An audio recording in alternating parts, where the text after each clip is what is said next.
Hi, everybody. My name is Winslow. I'm a software sales executive. I've sold software for 25 years, and I help software startups sell to large companies. That's what I'm here to do, and that's what my business is. Before I tell you all about that amazing business, I wanted to share a little bit about how you can sell anything. And I see a lot of tech founders and people I run into who are just terrified of sales. They think it's the scariest thing in the world. They don't like it. They say they're terrible at it. But I can share with you that you actually can do it. We're all salespeople, and I'll give you a couple tips on how you can go about selling anything, no matter what you're selling, regardless. I'll talk a little about tech and talk a little about some other things, but nonetheless, I think this will hopefully help you. All right, so I'm gonna give you some Jumanji references, so hopefully you've all seen some of that, just to make it a little bit fun. Maybe you're an Indiana Jones guy, but nonetheless, what I find interesting and why I love my job and career is that every sales engagement, every time there's a new person to talk to, it's a brand new adventure. You know, it's me and my team and a group of people, and there's new ingredients, and it makes it fun and exciting. But as I said, and everybody thinks that sales can be very scary, and I get it.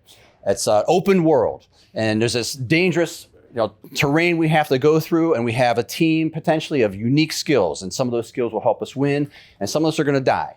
And so it's scary, and then we can have a sales call and crushed. So that could be tough. But we have these demanding prospects along the way, and you go and talk to people in the world, and they don't want to listen all the time, and it can be very demanding. Sometimes it can be very rude and difficult. And so that can be scary. But when you're out there in the selling world, there's hidden clues everywhere. And it's not just the clues you hear in words. Sometimes it's a tone, sometimes it's a group of words, or how people interact with you, or what they don't say. So there's a lot of hidden clues. And there's 1,000 ways to win, and there's 1,000 ways to die.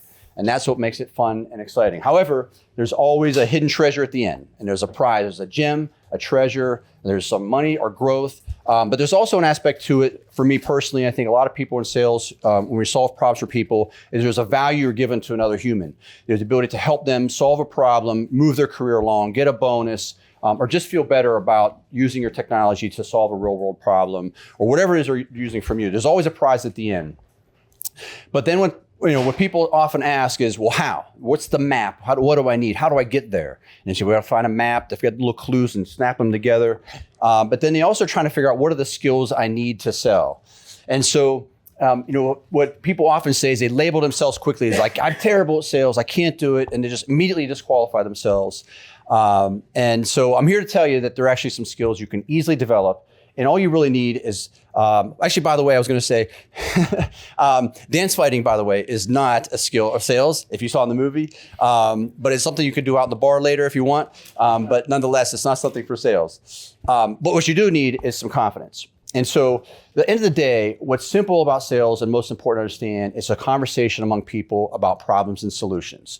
And that's all it is. So you don't have to go and have a fancy little script or do fancy a special little thing. Is I'm talking to you as a human, and I try to understand, do you have a problem that needs solved, and can I solve it for you? And do you believe and trust that I can help you solve that? And that's conversational readiness. And what you need is the ability to quickly, like on a snap of a finger, immediately, I size you up and I can say, hey, what is it you do? And I can talk to you about my product and solution, see if you have a problem, and connect the dots. And if I can do that and prepare, then I can be confident and I can help people trust me and maybe help them solve a problem. And that's all you really need. So this is how you can become conversational ready and sell anything to anybody in any situation. Okay, and I put together the 5 Ps. Okay, there's always a little acronym, 5 Ps. There's a couple bullet points. It helps me remember. I've been using this for years, just like a couple bullet points. What can I think about and remember when I'm going to talk to somebody? And so the first thing is the persona. It's a fancy little term. Is who am I talking to? And what people often forget is that you just need to think about who you're talking to and to customize the conversation and prepare. So I can sit down, if you're at a picnic and you're talking to grandma, bring grandma talk. Okay, you can strip away all the details, just talk to grandma and she'll think it's great. Okay, but maybe you're talking to a finance person or an accountant and you want to talk business talk a little bit and say to them how I can help them save some money, and maybe they can refer you over to a tech person. So you want to know, and it's easy to ask. All you have to do is just say, hey, what is it you do? Tell me what your role and responsibility, and I see your title, but what are the areas that matter to you? And people appreciate that you're interested and you're asking some questions to qualify, so you're not just spewing out a bunch of information, right? So persona and customization is the number one thing and the first thing. Who are you speaking to and why? So the second thing is you're trying to build a connection. So then you're thinking about pain. And so if you're taking a product to market, you're thinking, what is the common pains that this persona or people that I'm selling to, they're going to have? And I want to relate to them. So like I say, people in your space, people like you are frustrated by, and frustration, they start to connect with the emotion. People you are struggling with. And all you have to do is just bring those things out and just have 2 or 3 simple things. How do I help people like you? And I'm customizing to you at your role. Maybe you're an executive, maybe you're down level and just doing technical work. It doesn't matter. People like you have this problem, and then people say, oh, that might be interesting. And maybe you can connect with them a little bit, but they don't trust you yet. So this isn't about trust just now. You're just trying to connect with people and say, hey, it's safe to talk to me. So then you want to be able to go to problem. And at the end of the day, now you're educating, and you want to be able to describe the problem that you're having is difficult or unsolved because of. And so, people struggle every day with problems all the time, just little pains in the neck that just kind of get at you, and you have them around your house, you have them everywhere. They're not solved. And sometimes there's reasons. And in my space, when I'm selling to larger companies, I'm thinking like, the problem you have is very hard to solve, and it's not solved because of these reasons. And when people begin to trust, they trust you because you have credibility, that you understand their problem better than they do. And what a lot of salespeople do, you probably run into them in life, and they just brush by all the details, and they just want to sell you something real fast, and you're just not trusting, and that's when you die. So what you want to be able to do is describe, I understand your space, and don't worry, I'm going to tell you and describe for you how and why this problem is unsolved, and people will start to trust and lean in and maybe connect with you. Then it gives you an opportunity to create a position. Okay, this is where you can start to represent something different. So the position is not that you're better than somebody else or this is the best thing in the world. It's just that I'm different or unique. Because people, when you talk to somebody, they want to categorize you. They don't really know. Maybe you have some, and I think in technology now, so maybe I have something that hasn't been done before, or it's different or unique. And so they're still trying to size you up. Or you talk to somebody in the street and things are coming at you so fast, they're a little bit scared. So you want to be able to just say, I'm just different. And they're trying to categorize you in this bucket. So maybe a real example. So my girlfriend Melanie over here. Okay, I'm gonna bring up you. So if you could talk to Melanie, and there's a couple forks in the road. Melanie's in the personal fitness space. Okay, and you can say, oh, interesting. What are you? And so Melanie has a couple choices, and she could say, oh, I'm a personal trainer. And you say, I know what you are now. Let me place you into the personal training bucket, and now I know, and I can ask Melanie a bunch of technical questions and that are tactical, like tell me about your program and tell me about your vitamins and all these things, and that's cool. That's very good, and people want that. Or Melanie can say, I bring together a community of women, 100 of them over a decade of time, and I help women and mothers get stronger and fitter, and they support each other. And then we go out on girls' trips, and we celebrate birthdays together, and we do things in support and make each other stronger and better as a community. I'm different. You can go to personal trainers everywhere. They're all over the place. And now you're not comparing, yourself to that personal trainer, or what that thing, or what your vitamins are, what lifts that you have me do. I'm helping people get stronger and better every day, and women come together, and we're like a team. And then now you have something. Is it for you or not? Who knows? It's not about whether you're better. Does that connect with you? But if it doesn't connect with you, you say, you know what? My friend, my wife would like to do that. My mother would love to do that. And I'll refer you because it's now not one of 1,000 people. It's in this particular space. And that's how you begin to position yourself. It's just different. Just be different and unique, and people will talk and they're interested. And they can size you up if they want to trust you or not. And then the last thing is proof. So then you can say, well, I've helped out people just like you. So then Melanie could say hey, why don't you come talk to Tina? Tina's been around a long time, and we sat down, and now she's friends with Karen, and she's friends with Julia, and now we're all tight together, and they've been with us for years. And once you talk to them, rather than hear it from me and you think I'm selling you, why don't you chat with Martine or come visit us, and you can see what the people are like and see if it's a place for you. And I have proof, and I can show you how I've made women stronger and better, and they're so excited and comfortable and confident in themselves. And so now you're not selling anything. You're just starting to lay people out. You have a problem, you want to fit in this space, you're looking for a solution, and this is how you begin to position and help people get comfortable. Okay, so what is my mission? How do I apply my 5 Ps to what I'm trying to do in my space? I'm trying to help tech startups learn how to sell their product to businesses. It's that simple. And so my persona, ideally, there's other ones, but I'm looking for tech founders who are trying to figure out how to sell a new product. They have this great idea, it's amazing, and it's the best thing in the world, but how do you go do that? Well, they have a pain. they're struggling just to sell it. They just can't get the sale done, or they're asking for a lot of money, and that's a little scary for the people they're selling to. And so they're trying to sell this unique thing that's never been done. Or maybe it doesn't have to be this fancy and unique thing. It's just something that is not available to their customers yet. And so they want to tell them about it, and they're struggling, it's hard. But the problem is sometimes it's just too complex. Sometimes it's too many words. Sometimes you're just saying the wrong words. People are busy. Your competition will tell you, they'll put you in a box somewhere and they say, oh, I know what you are. You're like this. And you're like, no, we're not like that at all. We're something completely different. And so you have to be able to start to describe the problem. This is the problem that they're having, and they're frustrated and they're upset and they're trying to grow. And so what can I tell them? I can say, well, listen, I'm different. I've been in the business for 25, 30 years, and I started in the weeds. I was doing zeros and ones and bytes and bits, and I was in there, and then I got into sales engineering, and I went and talked to big customers, and I traveled around the globe, and then I was a customer person sitting in the field inside their offices helping deploy and deliver. And then I said, hey, I like sales, so I want to go out and tell them about how I can solve problems for them. And I've done it for now 12 startups, and people were selling artificial intelligence and infrastructure and all kinds of cool technologies. But I've learned how to do that with executives at very high levels and at the lowest levels in the weeds, and knowing just enough how to pull that all together. And I can describe for them, I've done this for a long time, and I've been in those shoes at all levels. And I could tell you amazing win stories. And I have so many of them. I could tell you about these giant companies who sold millions of dollars, or this other company that was giant. We did a couple of weeks, we sold $50,000. It doesn't matter. And I can tell you, another time I'll come back, I'll tell you all these amazing stories. You'll think they're great. But nonetheless, I can go and I can connect with people. And this is what makes conversational readiness powerful, is that on a dime, anywhere, at any time, I can talk to anybody, and I can start to describe and size them up, understand their pain or problem, tell them why the problem is hard to solve, and connect with them. And then I can help differentiate what I'm trying to do and give them some proof points. And that's all you have to do. You bulletize that for anything you want to sell, and you can connect with people.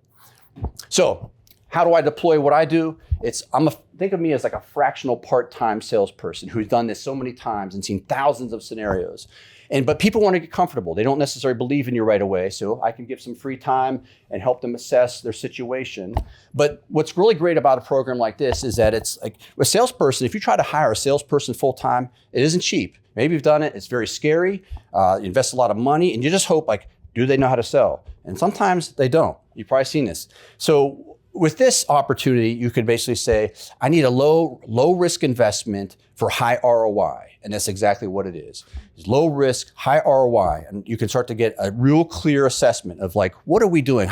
And what I often find is everybody at the company is saying something different. There's a whole story. There's a story, 12 stories out there. How do you get one or two simple stories? And then we go field test it. And we can get some really good data and hear some feedback and say, okay, here are the little words we can change. Sometimes just a couple words or a couple inflections, and just to get them to tune it and do some field testing and get some real world data. And then you have a pipeline acceleration program on top of that. So now you can get things moving. And so you can think of this as a 30, 60, 90-day type program for something like that. So that's essentially what my mission is and what I'm trying to do. So if you want to reach me, my Eric at RYFP Sales, the same website. You can reach me there. And just for RYFP, this is something very personal to me. Reach your full potential, something that's been carried around for a long time. And so, there's really three parts of the formula. You're seeing here, I'm talking about things like preparation, just getting ready, studying what you're trying to do. And if you take positive action with that, you can be very confident. And then you bring some character to it, and you bring some ethics and some integrity, and you're trying to help people, just have some empathy. I'm just trying to help you solve a problem. And if you bring that to the party, you can maximize your sales, you can maximize what you're trying to do in life. How long have you been doing this as a standalone business? And what is the biggest challenge that you face as someone who's been getting off the ground? I'd say about 2 months getting serious. The hardest part is that a lot of sellers, it's this right here, is that when you're talking to founders, number one, there was the guy the other day at the event, and they think they need something else. They think they need marketing or whatever, it doesn't matter. It's just they need something else. They've already decided they need this. And so to get the time to sit down and listen and talk to the problems, a time of people, number one. The second in my space is that the labeling of sellers. There's oh, you're in sales. I get what you do. You're just one of those guys. And so you have to get people comfortable and willing to listen to that because of the risk that goes along with it. And then I guess a part B to that is that sometimes there's already a salesperson involved, and it's a risk to their territory. They're like, oh, now they're going to make me look bad, or they're going to try to encroach on my space, or I know what I'm doing. I've been doing this a long time too, and but I've seen this movie, and so it's the hard part, just getting people to sit down and want to talk, just like anything. The same problem that everybody else has is, how do I just get you to sit down and want to talk and chat through it? And I know when we do, it's all comfortable, and that's the challenge. That's the hardest part. And then a second piece to that is, it's fractional. You said it's low risk, high ROI. Yeah. Are you looking to do any of your work with a portion of your value delivered in equity in any of the companies that you're working with? The equity I haven't done, since I haven't done enough. The first gut feeling is yes, but just having been through so many companies, the equity part is like, I don't know, that's a bigger risk to me. So I'd have to see where the company was. If there was there was a valuation opportunity that was sooner, or there was an acceleration that you see the tech looks amazing, and I just know it.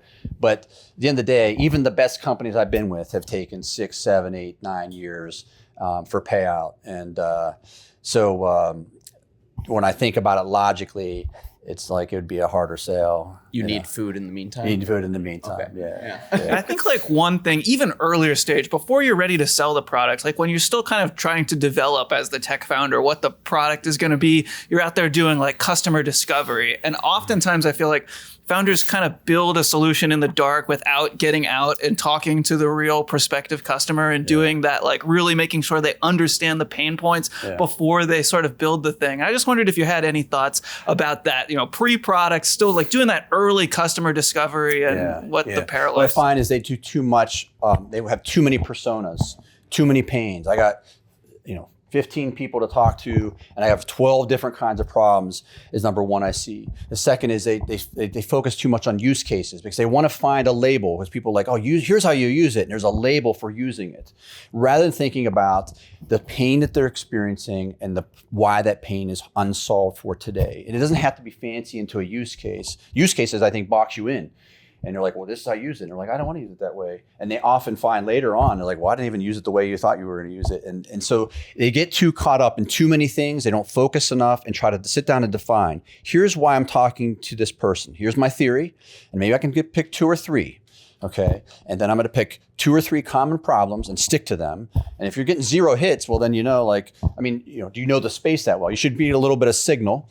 And then you can start to tune on the signal. And then last, I would recommend not to focus too much on use cases up front, because it just boxes you into a label of use when, if you're still trying to figure it out, you don't know. People want to have an engaging relationship where they learn. You teach them how to solve particular problems, show them the functionality, and then you mind meld from there to build. So, yeah. So you had mentioned about how it's hard for people to sit down and like have that time to be like, hey, let's talk about this problem. Yeah. I'm curious so far, if it has happened where you've been able to convince someone, what is it that you do? Like, what have you seen in that trend of how to show your value, that you're worth their time to have that conversation? Well, since I haven't had enough of them, I couldn't say that I've run into straight brick walls like that. Where I've had success and interest is there is a group of people who understand the problem. And so I'm not necessarily looking to convince everybody. So in an earlier company or an earlier situation is that there's also a risk of like, I feel like I got to convince every single person. And I'm going to die on the hill, and then I'm going to create friction and maybe help create a battle, and then there's negativity. And so I got to be thinking about am I communicating effectively, and I judge myself first. And then if I am, and there's not a connection, then I got to think about, well, maybe this person just isn't ready. And it's an education process these days. So it used to be like you just kind of keep driving forward, but now it's like, hey, how about I just send you some material? I begin to it's not to send you material. It's like, let me give you some education over time and nurture them to help people get comfortable. And that's my theory behind it right now, where I found general, like right away interest is the people who, or advisory, there's been some advisory companies that have stepped up and are like, hey, I kind of have this problem right now and I have a big pipeline. I need somebody to kind of help step in and figure this out. But my belief system is right now centered on It's just finding the right persona who has the right interest level and not try to beat everybody down because there's plenty of opportunity out there, and just try to fish correctly rather than try to convince everybody straight up hard. As far as your marketing and finding your target audience, do you mainly focus on paid advertisement or word of mouth, or how do you find your target audience? Because the return of investment can definitely vary depending on how you market. Yeah, I'm trying to network more. So what I started doing and thinking about was the one at a time type approach. And I'm not really in a space where I don't know if I'm not a great marketer. I'm more like a direct seller. So what I started to do differently was find advisory companies or similar type organizations who work often with startups and who have access to more people. So I'm looking for groups of, so I went to Ben Franklin and I said, hey, I have this thing I'm trying to do. I'm unique in Pennsylvania and I have this experience. Are you interested and willing to talk with me? And so I was able to talk to some folks and they gave me some coaching and they said, hey, we happen to have some portfolio companies.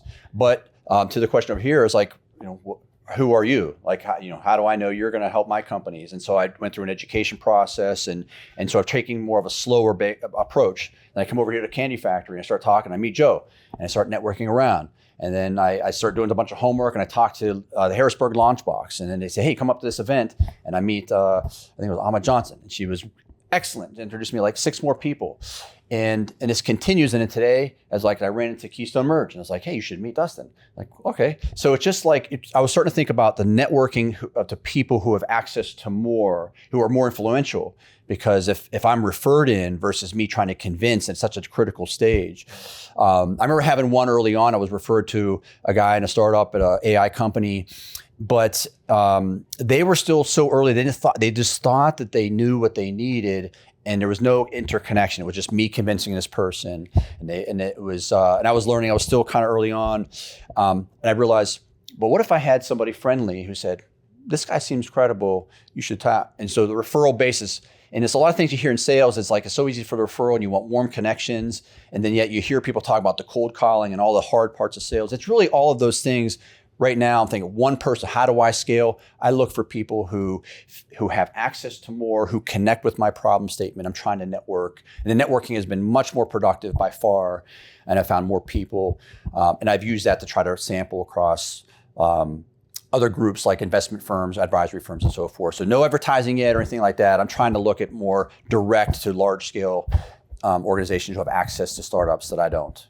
I was pleased that you didn't say the word AI during your presentation, because I for one, am bored by this point.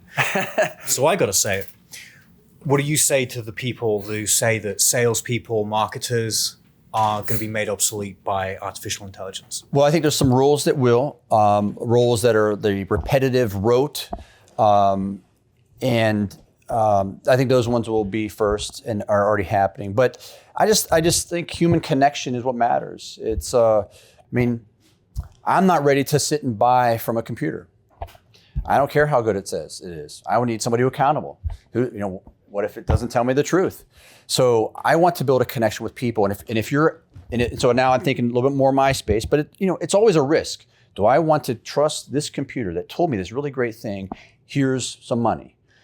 If it's some small thing, maybe I will. But if I'm selling more larger type, riskier, I don't think people are ready for that. And I just don't believe whether even AI could do it or not. To me, it doesn't matter. It's like, I'm not going to trust a cyborg to do an important thing for my company or spend money for my career. It's kind of a risk right now. So I'm not a believer yet. And I also think when you play around with some of the tools, there's a lightness to it. There's a fluffiness to it. And like when you're trying, because it goes to specificity. Like you can get an email written for you and the email could be well said, but when it comes to like credibility around a real important specific problem that takes details from the customer, I suppose you can put that into a system and type it in and then try to buy that way, but I just don't think that buyers and people are ready to give up important decisions to a computer. I think people want people right now. And I think it's going to stay for a while. I just believe in the human connection aspect for something like this. So we will see. Are you leveraging LinkedIn? Are you doing? What's that look like? How are you? Are you largely geographically, trying to be in person, or are you leveraging remote type things as well through LinkedIn? And what's that look like? And how can we support you? I appreciate that. So I have a LinkedIn page, RYFP Sales, that I run. I've been doing articles, and I've slowed them down a little bit toward the summer as I've been doing some networking. But I'm trying. So at LinkedIn, yes. Trying to do articles instead of posts, and then so I'll post the article as part of the page, and then my own personal account with my network, I will then repost the article, and it gives some good data there. And then so that's primarily what I'm doing on LinkedIn right now. And the second thing I find is on LinkedIn, it works these days, is that just for whatever reason, I find that people are like founders are accepting lots of connections. So it's an educational, so what I'm trying to do is create educational opportunity at the end of the day. It's like, rather than saying, and I'm sure my approach is rather than this is what you must do in sales, it's more like, here's some thoughts around sales issues. And I'm trying to use that as an education. And I think that's what the market right now wants. Buyers want education. They don't want to be sold right away. They want to trust it. And so I'm trying to use that as first. I have a website, and but I'm not sure. I think what LinkedIn is really their approach for my network and industry as well. Yeah, and I think just from a validation standpoint, anytime somebody meets you and is considering working with you, likely they're going to go look on LinkedIn. Yeah. And if you're not posting anything, it's they don't know who you are. Yeah. Whereas if you've posted consistently for a period of time and you've shared lots of great content, well, that's already done a fair amount of selling for you. Yeah. Yeah, I'm learning personally that I haven't been a social selling kind of person in the last year and a half. I've started to realize the importance of that as an employee, and now I'm realizing, how critical it is and how hard it can be just to keep that content going and make it genuine, authentic. So I'm working toward that, and I have some, I've been doing it, and I have some friends in the network. And I've worked for some investors, and so I'm trying to leverage that network a little bit as well. But LinkedIn seems to be the place, and I'm recognizing how critical it is to keep going, and I got to keep going. Well, and you've got all that experience and basically just go back, and what are the questions people are asking all the time? Yeah. Every time somebody asks you a question, that's a post. Yeah. Yep. So that's great stuff. Yeah. Thanks.